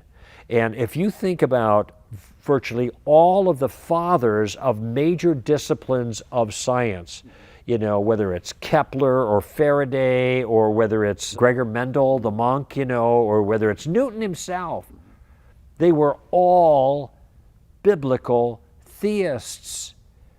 And rather than religion being a science stopper, which the atheists say nowadays, it was a science starter. Science started in the fertile soil of a Christian worldview. These people convinced that an intelligent God made an intelligible world that followed certain patterns that we could discover to use for ourselves and learn something about the Creator. Okay, so it wasn't until the late 19th century that Enlightenment sensibilities started to inveigh against the existence of God and used science to do it, okay? So there's nothing about the methodologies of science that preclude God's involvement in specialized circumstances when the evidence seems appropriate, like the origin of the universe or the origin of life. These are two singularities, so to speak, that are examples of the kind of thing that science, let me put it this way, naturalistic, mechanistic explanations are not going to do. Right. It just, it's just not going to, you're not going to get something from nothing using scientific principles. It doesn't work that way. Okay, science works with the natural world. It doesn't explain how the natural world came to be. And when it comes to the nature of life, life is very complex and it's run on information. That's what the DNA double helix is all about. Well, who wrote those books? You got to have new information going into the genome for life to develop, okay? And so all attempts to explain that by a naturalistic process has failed miserably. Okay, so why, if the evidence points to God, why can't we invoke intelligence when it seems in evidence? Okay, so a forensic pathologist will go to a crime scene and look for a fingerprint. Okay, is that unscientific? No, he's using the science to find the bad guy or the person who did it. Okay, well, that's what we're doing, using science to find the person who did it, the big thing, the universe. Why is now that disqualified? We're talking about God, okay? And that seems to be a false move. And there's a reason for this happening, though. And the reason that it happens, the reason that science that points to a designer is not science but religion, is because there's another religion in play. And that religion is called materialism. Now, maybe saying it's a religion is a little self-serving, but because there's no God in materialism, that's the competition. Materialism is just a view of the world that says the only thing that exists are material things in motion, okay? But that's the competing religion, okay? And so what has happened is a scientific methodology which is perfectly fine and adequate to its own task. And many Christians have used in the past, like I mentioned. Now it has been hijacked by a different religion called materialism, which says that whatever way you use your methodology is fine as long as it doesn't violate the principles of materialism, okay? As long as your methodology doesn't indicate something that exists that is immaterial, like God or souls or something, or even consciousness. I'd say consciousness is I know. See, this is the craziest thing, because Daniel Dennett, one of the new atheists, now he's saying, and you could go to YouTube and look it up, Daniel Dennett, consciousness is an illusion, and there you're going to get the YouTube. He's sitting in his easy chair out on the patio talking all about it, right? Which is crazy. Yeah, the materialists would look at consciousness as just an epiphenomenon of the brain, basically. They might say that, yeah. but this isn't what Daniel's saying, because an epiphenomena, which would be like a spin-off result of the brain, kind of, would be would still be something. Right. But there are problems with that view that you just described, and so Daniel Dennett is going to say, well, believe it or not, consciousness is just an illusion. Really? Now, why has he got to say it? Because he doesn't fit in his materialistic box. Right. But it's, pardon me, but it's a foolish thing to say. Yes. And the reason is because you can ask yourself, what is an illusion? Well, an illusion is when your consciousness is being appeared to in a distorted or false way. I was going to say you're conscious of something. You have to be conscious in order to have an illusion. Right. So what's having the illusion? Another illusion. You can see how this is just infinite regress. Well, they end up saying things that are just, again, wildly counterintuitive and foolish, because there's no way out for them. Right. Okay? But see, this is what's going on in this so-called battle between science and, now they're going to say, faith. Science and faith. See, it's just another way of marginalizing our view. Oh, that's just that faith stuff. That's not the knowledge stuff. We got that in science. It's this faith stuff that you just conjure up, you know. So about 10 years ago, no, it was about 20 years ago now. Time flies. But there was an article written in the New York Review of Books by Richard Lewontin, Lewontin. Richard Lewontin was a Harvard geneticist at the very top of the pecking order of these things, you know, in the scientific community. And he wrote a piece that he dedicated to Carl Sagan, who had just died. It was about Sagan. It was called Billions and Billions of Demons, is the title of the article. It's easy to look up, though. That's why I'm giving you some information here, so people viewing here can just check it out. Right. Because what I'm about to tell you is going to stun people, okay? In that article, there's a long quote where Lewontin actually describes the true battle between science and religion. And he admits it's contrived.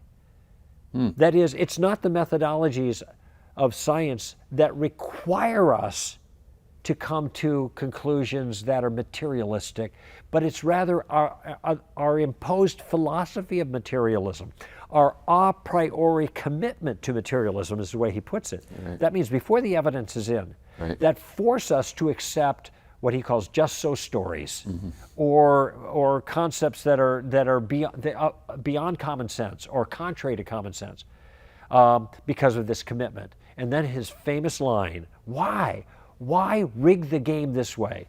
And he says, because we cannot allow a divine foot in the door, quote, unquote.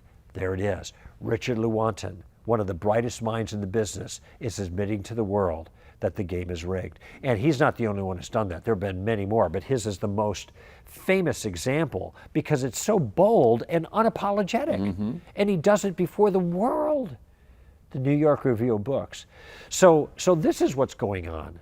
There is a conflict, but it has to do with the way science is now arbitrarily defined based on a philosophic commitment that itself is hostile to anything somebody might characterize as religious. You let science just do its thing in terms of its general methodology and follow the facts where they lead, follow the evidence where it leads, without this bias, without this external disqualifying element, well, then I think you're going to come up with entirely different answers. And I think the intelligent design crowd has done a really good job in showing how the evidence we have from the natural world, read science here, Yeah. points to a God in lots of powerful ways. So this is all on my side here. When it comes to the science and faith kind of so-called battle, that's all contrived. Yeah. I can go to science and use the evidence of science to bear testimony to the existence of God, which is the same thing that Paul said. We referred to it earlier, Yeah. that everybody has at their disposal the faculties to know that God actually does exist. And now with the scientific age, we have that material in spades. Yes. Because we're so good at looking at the world. So, perfect segue, because you're talking about books. Yes. And certain books that are written. You've written books. I have a few. You have a few books. Out. And you could write about a lot of subjects. Obviously, in this conversation, you cover a lot of ground, many areas of interest, decades of study and precision in thinking. You know, I could see how precise your thinking and words are.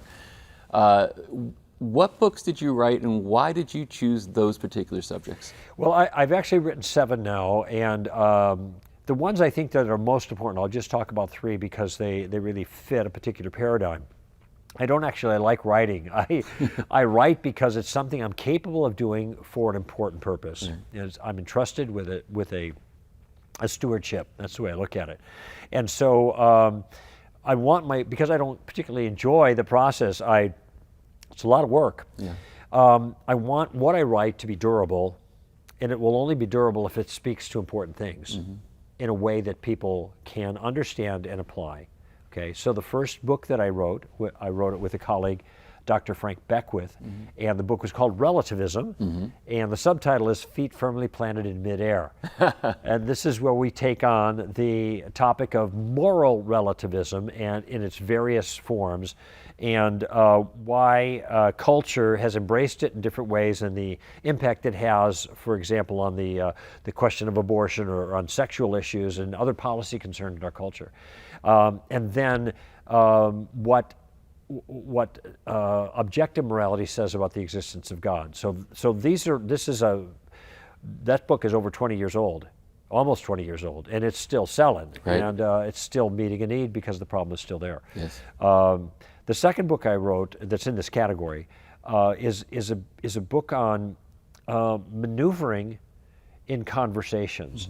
Some of the material, most of the material people read in the area that we're talking about now is information stuff. Right. Okay, good stuff. We need it. But how do you get the information into play? Right. Okay. What's the title of this book? This book is called Tactics. Tactics, okay. A game plan for discussing your Christian convictions. So I actually chart out a plan, a step-by-step way of approaching conversations so they look more like diplomacy than D-Day, okay? Right. A lot of times it ends up too crazy, you know, and we don't want to go there. We want it to be pleasant and nice for people. And so what I noticed is that there's a missing bridge, and the bridge from the content to the conversation. So how do you get the information into play? And so that's where the material in this book comes from, or what it addresses. And what I show people to do, a number of maneuvers in conversations that will help them in conversations, but the core enterprise is a technique of using questions to maneuver effectively in conversation. Now I call it the Columbo tactic because of Lieutenant Columbo. Remember that guy who's always scratching his head, smoking a cigar, and I don't know, something about this thing bothers me, you know, that kind of thing, and then he asks the question. It's very simple to use and very, very effective, the way I lay it out for folks. So that's the second book, and this is in that book, and with developing that skill that you're describing here.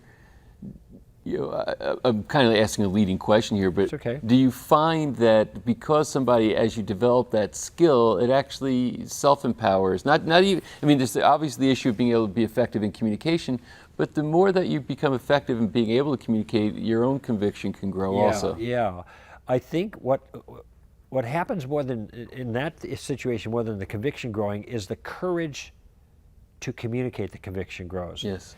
Because there's two things that.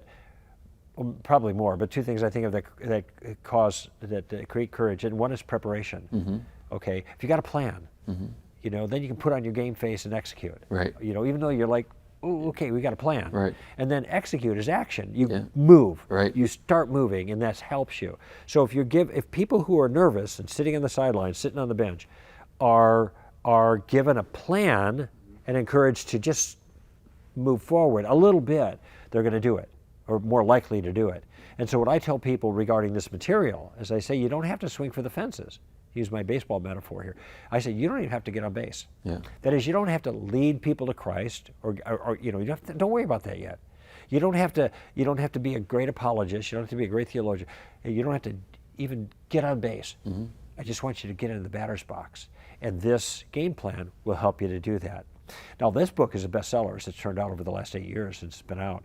And there's a study guide out and everything on it now, tactics. Mm-hmm. But I also wrote a book that just came out earlier this year, 2017, in January.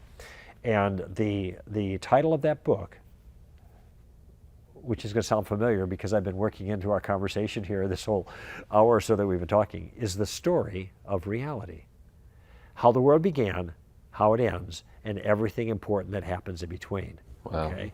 Now sounds like a lot. The word important is really important there to the title because it isn't world history. It's less than 200 pages. But what I do is I look 30,000 feet kind of view of Christianity, the big picture, so people don't get lost in the details.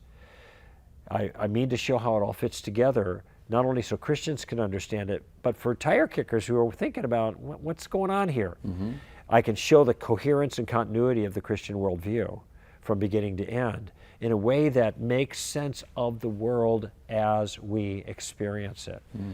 Back to that earlier comment to my daughter, it's the best explanation for the way things are. Right. And earlier when I was talking about some of the core concepts of Christianity, I actually walked through my outline from the book, because the outline can be given with 5 words. Go ahead. And those words are God, man, Jesus, cross, and resurrection.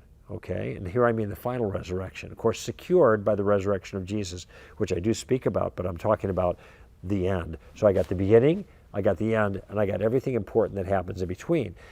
And you think about it, it's all the important things that happen in the order they took place. Right. So you have, which by the way makes it memorable. It's just 5. I just did it on my fingers. Right.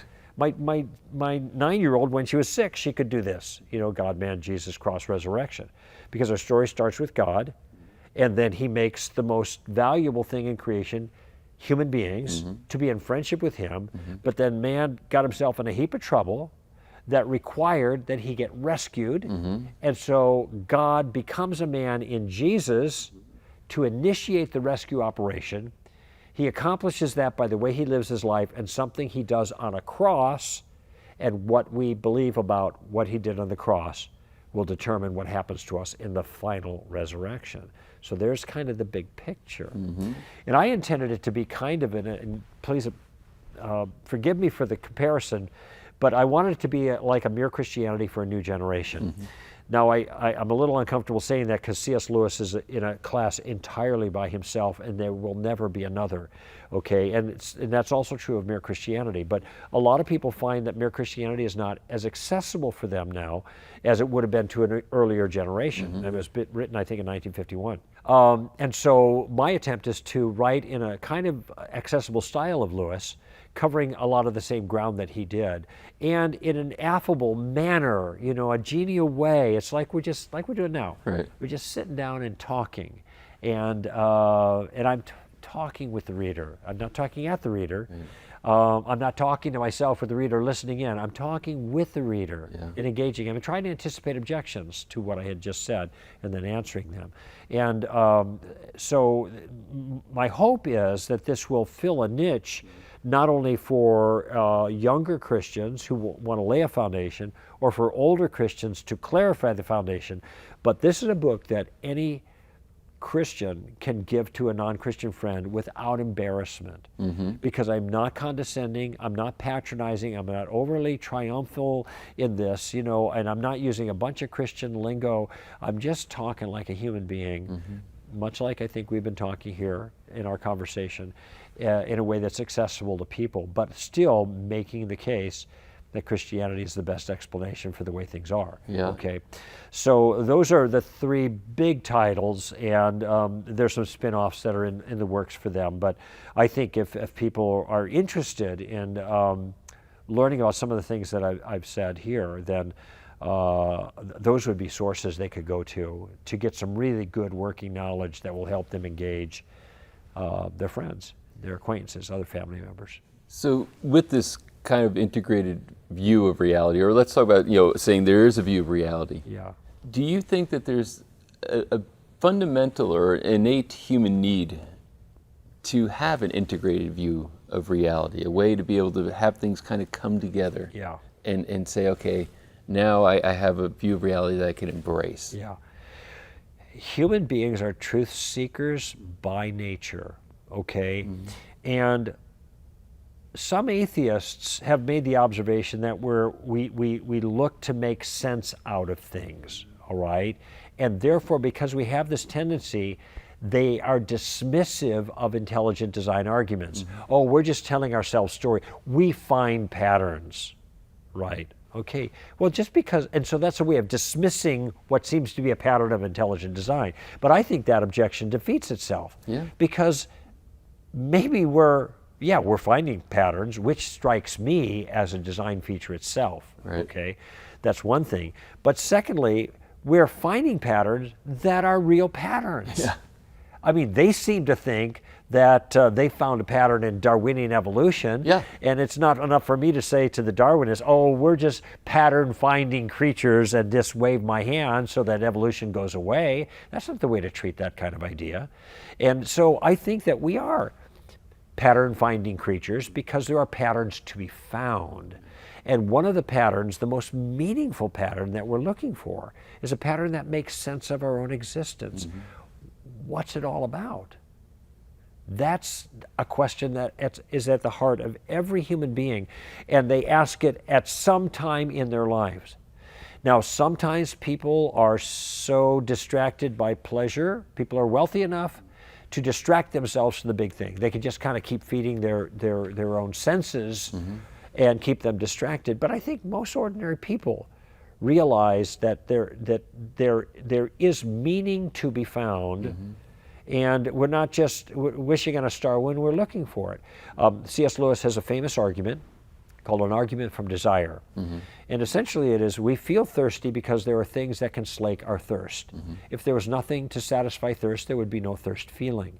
The same thing with hunger and sexual desire and a host of other things. But he says we also have a desire for something else. We have a desire for justice, for example, and justice is not done in this life, on this earth. Therefore, there must be a place where justice is done. There is meaning. We have, as one of the prophets put it, eternity in our hearts. It's built into us, gives us a hunger for these things. And all of these things suggest that there is a place, in principle at least, where those hungers can be satisfied. They are not satisfied in this world.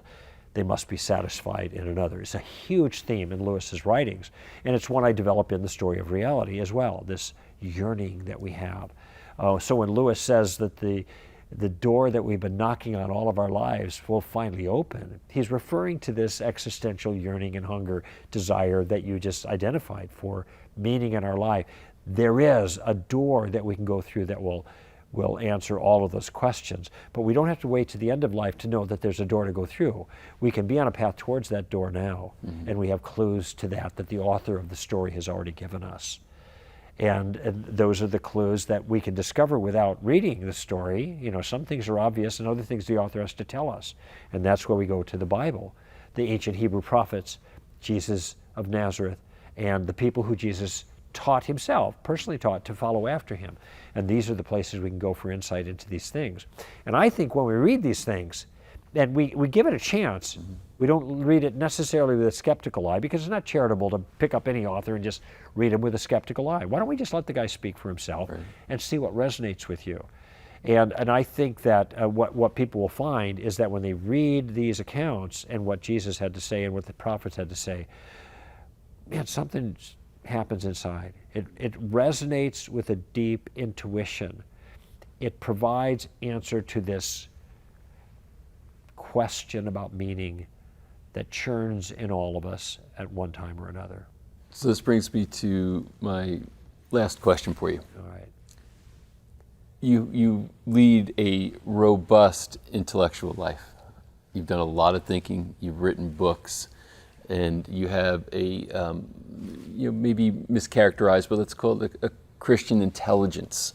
Okay. And, I'm okay with that. That sounds okay. good. I'd not heard the phrase before, Okay. so thank you. Great. So you have this Christian intelligence that's earned, and it's earned over a lot of time and a lot of effort.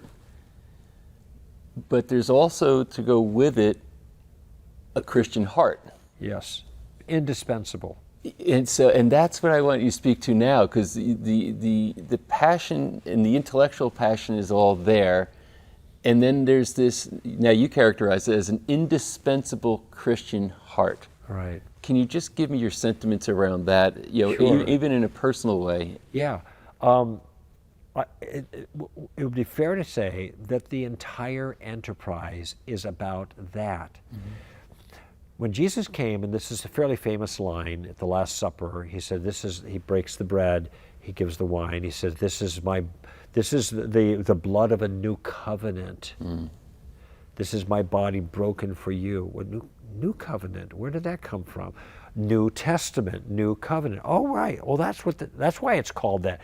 Yes, Jesus was bringing something new, but it had been spoken of before.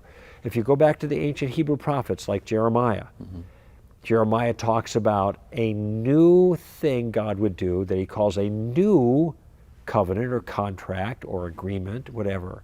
And he says, though you have hearts of stone, I will give you a living heart. Mm. I will write my laws on your heart.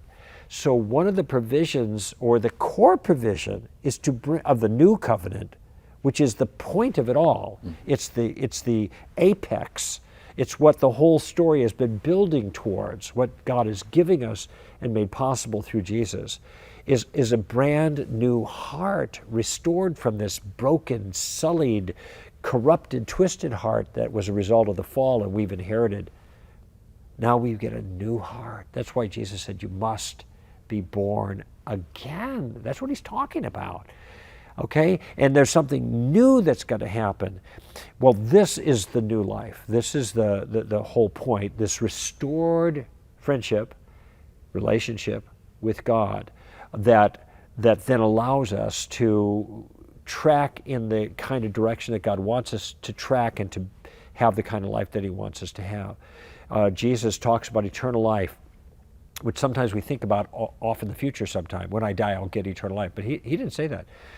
And his last night while he was alive, when he was with his apostles in that upper room, he prayed a prayer.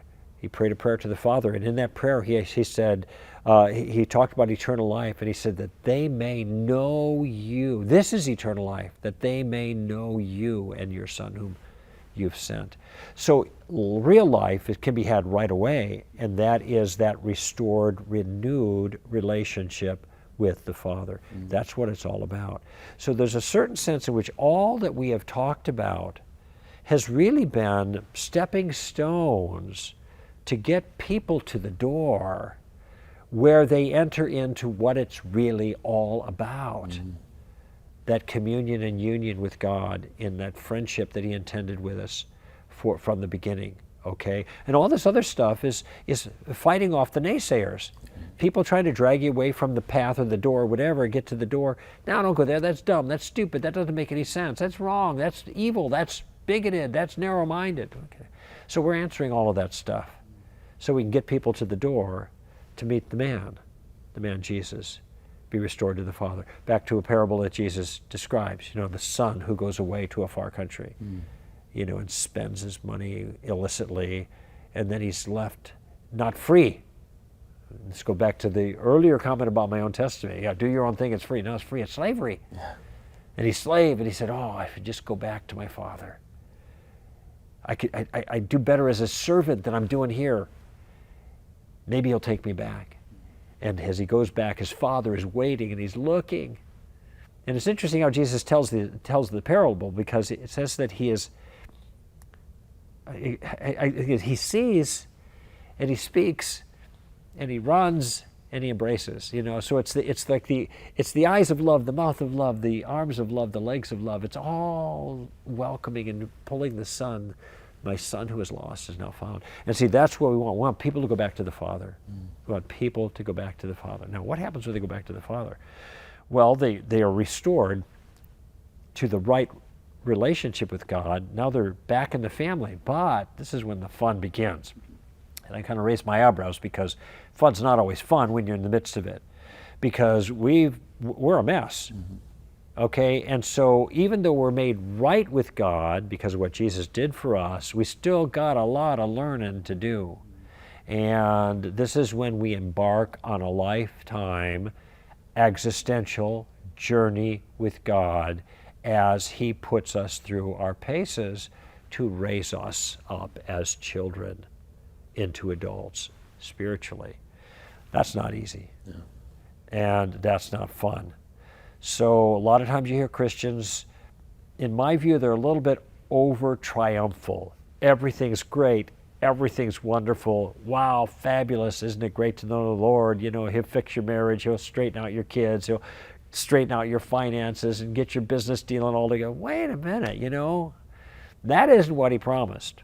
You know, does Jesus work? Depends what you expect Him to do. Some things He works really good for, other things He wasn't intended to do. Okay, what God uses, what God does in our life is to make us like Jesus. That's His commitment, and He uses all the hardship of our lives and the joys, there's payoffs at different times, to do that, but that's a lifelong process. Jesus said, in this world you have tribulation, but be of good cheer. I have overcome the world. So my life, very personal now, my life has been, I've been a Christian 43 or 44 years almost now, and it's not been easy. It's been a real challenge in a lot of ways. I'm not trying to be maudlin or have people feel sorry for myself, but I do want to be honest with folk. You know, you want to walk with God, that's where you belong. And the alternative is not good, okay? But God's going to be a father to you. He's not Santa Claus. He's not your Uncle Harry who bought you all the gifts or whatever, you know. He's not your wife. He's not a sexual partner. He is a good father who doesn't make mistakes, has your best interest in mind, and knows how to get you there. You want to walk in that road? That's reality. That is a story of reality. Well, on that note, I want to say thank you so much for sharing all of this with a lifetime of work with us here, and I'm very awed by the communication and the eloquence in which you do it. Wow. And I just want to say, on behalf of myself and everybody who's going to see this, that we have a deep appreciation for you. Thank you. Well, it's been a great pleasure for me to talk. Thank you.